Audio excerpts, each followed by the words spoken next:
जंगल में एक कालू कौवे का परिवार रहता था। उनका एक बेटा राजू कौवा भी था, परंतु कालू कौवा बहुत ज्यादा ही आलसी था और वे बस हर समय अपने घोंसले में ही बैठा रहता था। कालू जी, मैं आपको कह कहकर थक गई हूँ कि हमारा एक बेटा राजू कौवा भी है और इसे अभी बहुत जोरों से भूख लग रही है। चाहिए जाकर इसके लिए भोजन जमा करके लाइए। एक तो तुम मुझे बस हर बार काम का ही कहना, मुझसे इतनी मेहनत नहीं होती कि इतनी तेज धूप में मैं भोजन ढूंढने जाऊं। कालू जी, बस अब जल्दी से भोजन ढूंढ कर लाएं। आपकी वजह से हर समय मुझे फिक्र होती है कि अब हम क्या खाएंगे। अगर तुम्हें इतनी ही फिक्र हो रही है तो खुद जाकर भोजन ढूंढ लो तुम। बस कालू जी बस, बहुत सुन ली मैंने आपकी। ये राजू कौवा मेरा बेटा नहीं बल्कि आपका भी है। अगर आपसे आपने रोजाना भोजन नहीं ढूंढा तो मुझसे बुरा कोई नहीं होगा फिर। अच्छा अच्छा भाई, जा रहा हूँ भोजन ढूंढने। ये कहकर कालू कौवा गुस्से में भोजन ढूंढने चला जाता है। रानी कौवी, मैं जानती हूँ कि कालू कौवे को काम करना और मेहनत करना बिल्कुल भी पसंद नहीं है और कालू कौवा बहुत ज्यादा ही आलसी है। लेकिन तुमने तो एक अंडा और दे दिया है। अब तो तुम दोनों की जिम्मेदारियाँ और भी ज्यादा बढ़ जाएंगी। हाँ, तो ये तो कालू जी की जिम्मेदारी है कि वे रोजाना भोजन ढूंढ कर लाएं। लेकिन जब तक मैं उन्हें डांटू नहीं, जब तक वे भोजन ढूंढने जाते ही नहीं है। थोड़ी देर के बाद जब कालू कौवा अपने घर में वापस आता है तो वे एक नया अंडा देखकर बहुत ज्यादा ही गुस्सा हो जाता है और कहता है, रानी, ये अंडा किसका है? कालू जी, ये अंडा मेरा है। अब तो आपकी जिम्मेदारियाँ और भी ज्यादा बढ़ जाएंगी। अब आपको रोजाना थोड़ा और ज्यादा भोजन ढूंढ कर लाना पड़ेगा। ये सब कुछ देखकर कालू कौवा मन ही मन सोचता है, अरे भाई, ये रानी कौवी ने एक और अंडा क्यों दे दिया है? अब तो मेरी जिम्मेदारियाँ और भी बढ़ जाएंगी। अब मुझे और भी ज्यादा भोजन ढूंढना पड़ेगा। इतनी धूप में ज्यादा भोजन ढूंढना? ना बाबा, मुझसे तो इतनी मेहनत नहीं होगी। रानी, हमारा एक बेटा राजू कौवा तो है ना, अब हमें एक और कौवे की जरूरत नहीं। मैं तो कहता हूँ हम इस अंडे को तोड़कर ही फेंक देते हैं। अगर तोड़कर नहीं फेंकना तो फ्राई कर कर खा लेते हैं। बहुत मजे का होता है अंडा। क्या क्या कहा आपने? मैं भला अपने ही अंडे को फ्राई करके कैसे खा सकती हूँ? और आप ज्यादा चालाकियाँ मत दिखाएं। मेरे इस अंडे में से तो हमारा छोटा कौवा जरूर आएगा। रानी कौवे की बात सुनकर कालू कौवा डर जाता है और फिर अब तो कालू कौवा रोजाना ही भोजन ढूंढने लग जाता है। इस तरह एक महीना भी गुजर जाता है। रानी कौवी के अंडे में से एक नन्हा सा कौवा निकलता है। अरे वाह रानी कौवी, कालू कौवे, तुम्हारे इस अंडे में से तो बहुत ही सुंदर सा कौवा निकला है। वैसे इसका नाम क्या रखा है? नहीं नहीं बुलबुल बहन, अभी हमने इस छोटे से कौवे का नाम नहीं रखा है। बस सोच ही रहे हैं कि क्या नाम रखें हम। रानी कौवी, मैं बताऊं, इस कौवे का नाम रखो बबलू कौवा। बहुत ही प्यारा नाम है ये। हाँ जग्गू भाई, ये नाम तो बहुत अच्छा है। आज से इसका नाम बबलू कौवा है। सब पक्षी बहुत ज्यादा ही खुश होते हैं, परंतु कालू कौवे को बबलू कौवा बिल्कुल भी पसंद नहीं होता। मुझे कुछ भी करके इस बबलू कौवे का कुछ करना ही पड़ेगा, वरना ये बड़ा होकर तो और ज्यादा भोजन खाएगा और मुझे और भी ज्यादा मेहनत करनी पड़ेगी फिर। अरे वाह, एक बहुत ही अच्छा उपाय आ गया है मेरे दिमाग में। ये बबलू कौवा अब नहीं बचेगा। रात हो जाती है। रानी कौवी और राजू कौवा सो जाते हैं। आओ मेरे प्यारे बबलू कौवे, मैं तुम्हें जंगल की सैर करा कर लाता हूँ। बहुत मजा आएगा तुम्हें। फिर कालू कौवा बबलू कौवे को अपनी पीठ पर बिठाकर वहाँ से ले जाता है। कालू कौवा बबलू कौवे को लेकर चील के घोंसले में आता है और उससे कहता है, बबलू कौवे, तुम थोड़ी देर यहाँ पर बैठो, मैं कुछ जरूरी काम करके आता हूँ। ये कहकर कालू कौवा वहाँ से चला जाता है। कुछ देर बाद वहाँ पर चील भी आ जाती है और वे नन्हे कौवे को देखकर हैरान हो जाती है। अरे, ये नन्हा कौवा मेरे घोंसले में कहाँ से आ गया? लेकिन कोई बात नहीं, ये मेरा भोजन बन जाएगा। परंतु इस कमजोर नन्हे कौवे में से अभी पर के अलावा कुछ भी नहीं निकलेगा। कुछ ही दिन में इसे अच्छे अच्छे भोजन खिलाऊंगी, फिर ये जब बड़ा हो जाएगा तो इसको मैं मार कर खा जाऊंगी। अगली सुबह हो जाती है। रानी कौवी बहुत ज्यादा परेशान होती है। ये मेरा बबलू कौवा कहाँ चला गया? यकीनन कालू जी, आपने ही मेरे बबलू कौवे के साथ कुछ किया है। जल्दी बताएं, कहाँ है मेरा बेटा? कालू कौवे, तुम इस हद तक जाओगे, मैंने तो कभी सोचा भी नहीं था। अब जल्दी बताओ, कहाँ है बबलू कौवा? अरे मुझे नहीं पता कि मेरा बेटा बबलू कौवा कहाँ है। अब बिला वजह मुझ पर इल्जाम मत लगाओ तुम सब। कालू कौवे, तुम तो शुरू से ही बबलू कौवे को पसंद नहीं करते थे, क्योंकि उसके आने से तुम्हारा काम जो बढ़ गया था। रानी कौवे, मुझे पूरा यकीन है कि कालू कौवे ने ही बबलू कौवे को कहीं छोड़ दिया है। मैं तो कहती हूँ हम फौरन मिठू महाराज के सैनिकों को बुलवाते हैं, ताकि कालू कौवे को अपने इस जुर्म की सजा मिल सके। हाँ हाँ कोयल बहन, आप ठीक कह रही हैं। मैं अभी मिठू महाराज के सैनिकों को बुलवाती हूँ। दूसरी तरफ बबलू कौवा बहुत ज्यादा परेशान होता है। बाबा ने मेरे साथ बिल्कुल अच्छा नहीं किया। मुझे मरने के लिए चील के पास छोड़ दिया। मुझे कुछ भी करके इस घोंसले से जाना होगा। अभी चील घोंसले में नहीं है। मैं कैसे भी करके यहाँ से भाग जाता हूँ, लेकिन मुझे तो उड़ना भी नहीं आता। चलो मैं उड़ने की कोशिश करता हूँ। बबलू कौवा अपने नन्हे नन्हे पड़ों से उड़ने की कोशिश करता है, परंतु वे उड़ नहीं पाता कि अचानक वे पेड़ से नीचे गिर जाता है। अरे अरे, अगर मुझे पता होता कि मैं इतना बुरा फंस जाऊंगा तो मैं कभी भी बबलू कौवे को चील के पास नहीं छोड़ता। अब तक तो वे चील बबलू कौवे को मारकर भी खा गई होगी। क्या हुआ रानी कौवी, क्या समस्या है? उल्लू सैनिक, कालू कौवे ने अपने बेटे को किडनैप कर लिया है, या फिर इसे मारकर कहीं फेंक दिया है। बेचारी रानी कौवी बहुत परेशान है। हाँ उल्लू सैनिक, इस कालू कौवे ने अपनी आलसीपन की वजह से मेरे नन्हे से बेटे को न जाने कहाँ छोड़ दिया है। रानी कौवी पक्षियों, तुम सब मुझ पर झूठा इल्जाम लगा रहे हो। उल्लू सैनिक, तुम्हारे पास कोई सबूत है जिस सबूत की बिना पर तुम मुझे सजा दे सको? पक्षियों, तुम सब ऐसे कालू कौवे पर बिना सबूत के इल्जाम नहीं लगा सकते हो। जब सबूत होगा तो मुझे बुला लेना। बस फिर उल्लू सैनिक वहाँ से जाने ही लगता है कि वहाँ पर मीनू चिड़िया बबलू कौवे को लेकर आ जाती है। वाह, मेरा बेटा बबलू कौवा। मीनू चिड़िया, तुम्हें मेरा बेटा कहाँ मिला? रानी कौवी, ये मुझे पास ही एक पेड़ के पास मिला। मैंने सोचा ये अकेला यहाँ क्या कर रहा है, इसीलिए मैं इसे तुम्हारे पास लेकर आ गई। बबलू कौवी, तुम बताओ कि तुम्हें वहाँ पर किसने छोड़ा था? तुम्हारे बाबा ने ना? नहीं नहीं मम्मा, इसमें बाबा की कोई गलती नहीं है। मैं रात को उड़ना सीख रहा था कि तभी मुझे थोड़ा बहुत उड़ना आ गया और मैं जंगल की सैर करने चला गया, लेकिन मुझे जंगल का रास्ता नहीं पता था, इसीलिए मैं इधर उधर भटक गया। चलो शुक्र है पक्षियों कि मेरा बेटा तो मुझे मिल गया। आप सबका बहुत बहुत शुक्रिया। बस फिर सारे पक्षी अपने अपने घरों को चले जाते हैं। कालू कौवे, तुम पूछोगे नहीं कि तुम्हारे बबलू कौवे ने झूठ क्यों कहा? तुम्हारा बेटा बहुत अच्छा है और वे कभी भी नहीं चाहता कि तुम बंदी बनो और इतनी लंबी सजा काटो, क्योंकि इसे तुम्हारा बहुत ख्याल है। हाँ, आपने मेरे साथ बिल्कुल अच्छा नहीं किया, परंतु मैंने फिर भी आपका कभी बुरा नहीं चाहा। इसका मतलब कालू जी ने सच में मेरे बेटे को कहीं छोड़ दिया था। मम्मा, मैंने बाबा को माफ कर दिया है, इसीलिए आप भी माफ कर दें। और अब मैं जानता हूँ कि बाबा हम सबका बहुत अच्छे से ख्याल रखेंगे। अपने बेटे की बात सुनकर कालू कौवा तो बहुत ज्यादा ही शर्मिंदा हो जाता है। मुझे माफ कर दो मेरे बेटे, मैंने अपने आराम की वजह से तुम्हें मरने के लिए चील के घोंसले में छोड़ दिया था, परंतु फिर भी तुमने मुझे सजा काटने से बचा लिया। मुझे माफ कर दो। अब मैंने सोच लिया है कि अब से मैं अपने परिवार के लिए बहुत मेहनत करूंगा और अपना एक बड़ा सा घर भी बनाऊंगा जिसमें हम सब मिलकर रहेंगे। सब कुछ ठीक हो जाता है। कालू कौवे को भी अपनी गलती का सबक मिल जाता है। इस कहानी से हमें ये सीख मिलती है कि हमें हर हाल में अपने परिवार का ख्याल रखना चाहिए। एक जंगल में ठंडी का मौसम आने ही वाला होता है। इसी जंगल में एक मीनू चिड़िया भी रहती थी। मीनू चिड़िया का अपना प्याज का व्यापार था।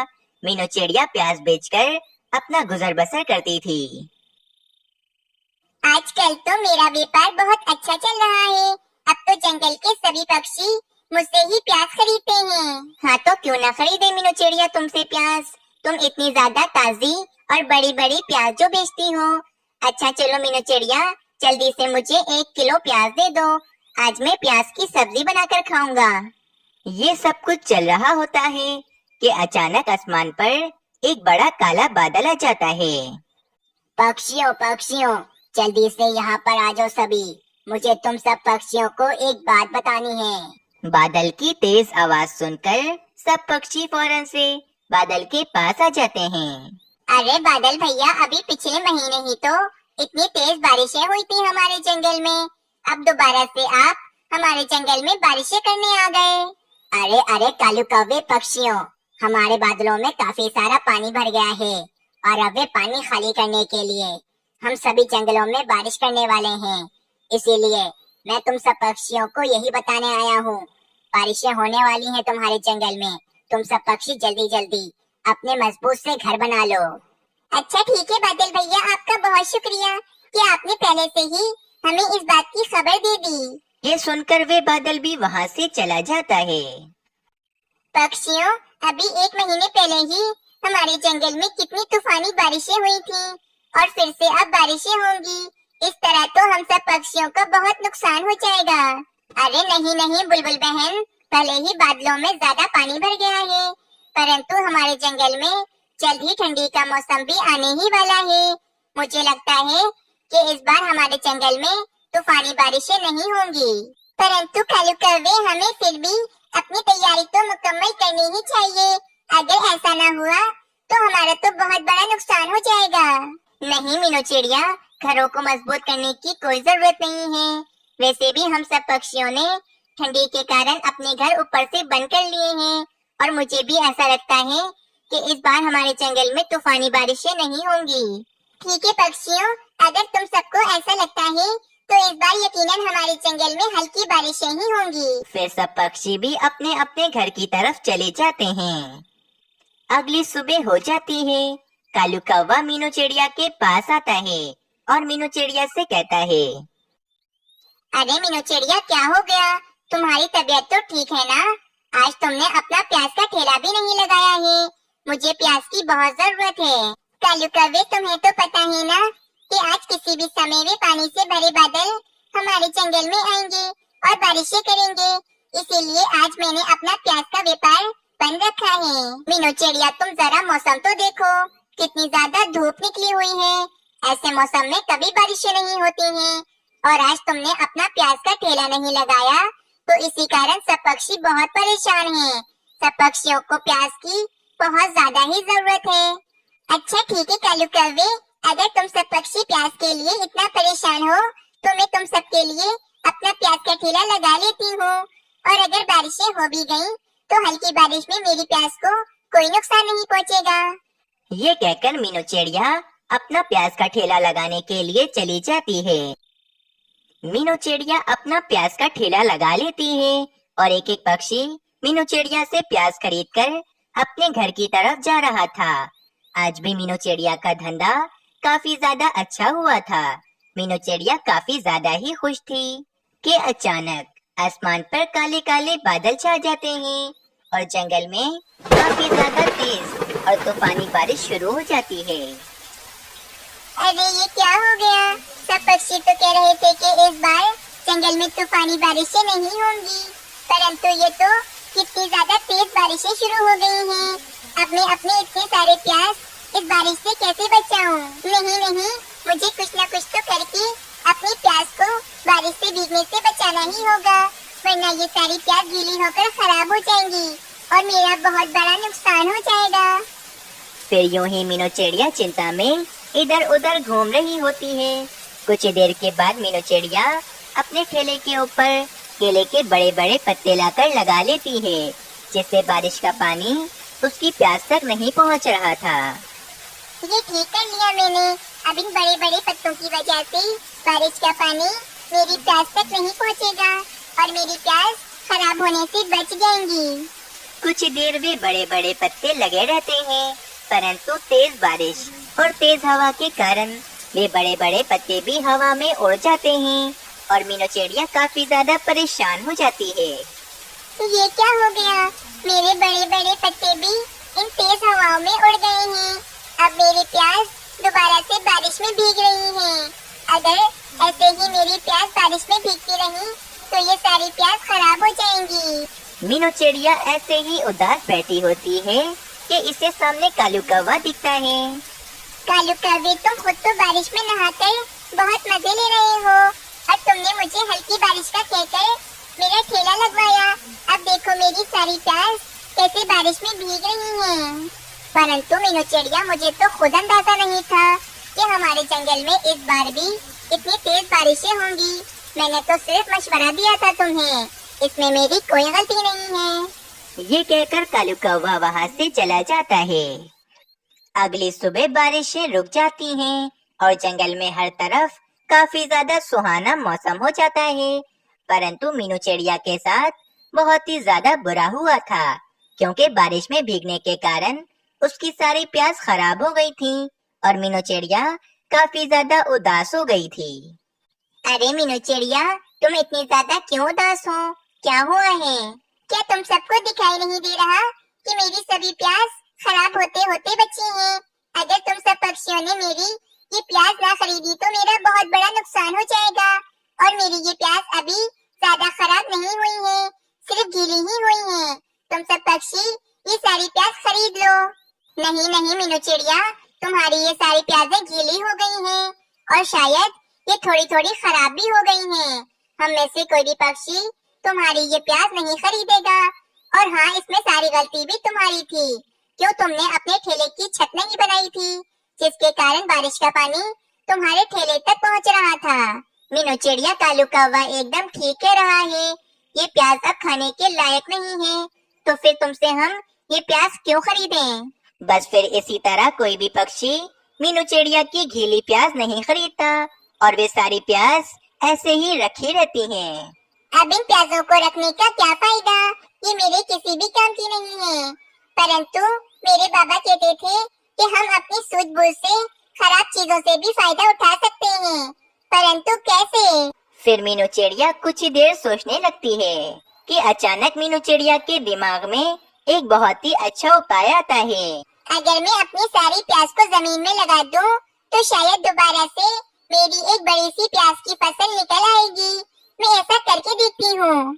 और वैसे भी जमीन अभी बारिश के पानी से काफी ज्यादा गीली है। मुझे अपनी प्याजों को पानी देने की भी बिल्कुल जरूरत नहीं है। शायद मेरी दोबारा से एक बड़ी सी प्याज की फसल निकल जाएगी। फिर मीनू चिड़िया कड़ी मेहनत करके अपनी सभी प्याजों को दोबारा से जमीन में लगा देती है। एक महीना गुजर जाता है। पूरे जंगल में ठंडी का मौसम भी आ जाता है। मीनू चिड़िया की प्याज की फसल एकदम ताजा और बड़ी हो जाती है। मीनू चिड़िया बहुत ज्यादा ही खुश होती है, क्योंकि इसके बाबा का कहा आज इसके काम जो आ गया था। देखो पक्षियों, देखो मैंने दोबारा से अपनी प्याज की फसल लगा ली है। मैं आज बहुत ज्यादा ही खुश हूँ, क्योंकि ये सब कुछ मेरे बाबा की वजह से हुआ है। तुम्हारे बाबा की वजह से? वो कैसे मीनू चिड़िया? वो इसीलिए कबूतर कि मेरे बाबा ने मुझसे कहा था कि हम अपने सूझबूझ से अपनी खराब चीजों से भी फायदा उठा सकते हैं। और मैंने अपनी सभी खराब प्याजों को दोबारा से जमीन में लगा दिया था। और बारिश के पानी की वजह से मेरी जमीन भी गीली थी, इसीलिए मेरी प्याज की फसल इतनी ज्यादा अच्छी और ताजी निकल गई है और मेरा नुकसान होते होते बच गया है। वाह मीनू चिड़िया, तुम तो बहुत ही ज्यादा अक्लमंद हो। तुम्हारे जैसा अक्लमंद तो हमारे जंगल में कोई भी नहीं है। मीनू चिड़िया, हमने काफी दिनों से प्याज नहीं खाई है। आज तो हम सब पक्षी तुमसे प्याज खरीदेंगे और अपने घर में जाकर प्याज की सब्जी बनाकर खाएंगे। क्यों नहीं पक्षियों, तुम सबको जितनी जितनी प्याज चाहिए मुझे बता दो, मैं तुम सबको दे दूंगी।